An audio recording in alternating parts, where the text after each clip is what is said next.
നമസ്കാരം. കൊല്ലത്ത് വീണ്ടും എക്സൈസിന്റെ വൻ ലഹരിവേട്ട. നഗരത്തിലെ കഞ്ചാവ് മാഫിയയിലെ പ്രധാന കണ്ണികളിലൊരാൾ പിടിയിൽ.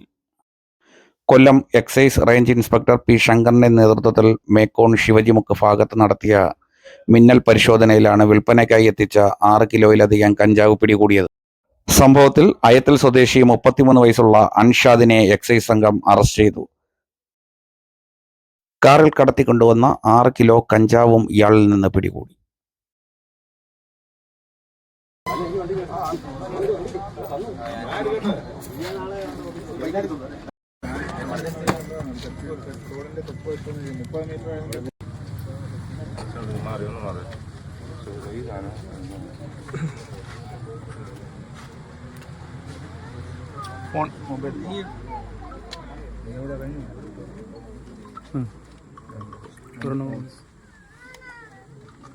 തമിഴ്നാട് കേന്ദ്രീകരിച്ച് പ്രവർത്തിക്കുന്ന വൻകിട ലഹരി ശൃംഖലകളിൽ നിന്നും കേരളത്തിലേക്ക് കഞ്ചാവ് എത്തിക്കുന്നതിൽ പ്രധാനിയാണ് പിടിയിലായ അൻഷാദ്.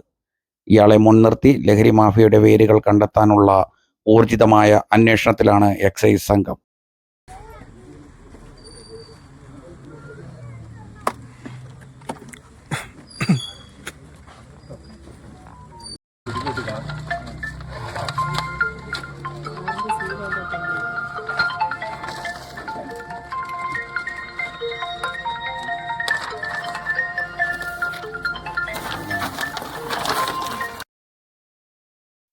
എക്സൈസ് ഇൻസ്പെക്ടർ പി ശങ്കറിനൊപ്പം assistant excise inspector Binlal, Shahaluddin, preventive ഓഫീസർമാരായ ജ്യോതി TR, അനീഷ് കുമാർ, ഷെഫീഖ് B, CEO-മാരായ സാലിം, ഗോകുൽ, വനിതാ സിവിൽ എക്സൈസ് ഓഫീസർ പ്രിയങ്ക എന്നിവരും ഈ ദൗത്യത്തിൽ പങ്കാളികളായി.